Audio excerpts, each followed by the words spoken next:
Tak jak vypadá ta moje popelnice. O, to je nádhera, z toho se dá jíst. Tak tady vidíte v přímém přenosu, jak vypadá dezinfekce popelných nádob, kterou provádí v těchto dnech služby města Jihlavy.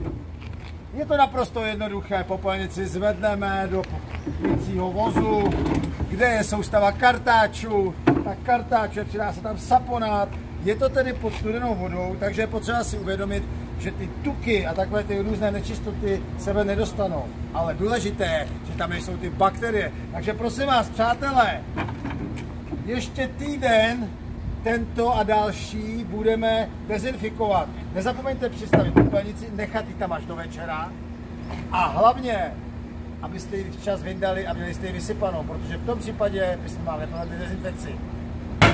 Zdraví vás služby města Jihlavy a pan Kubíček!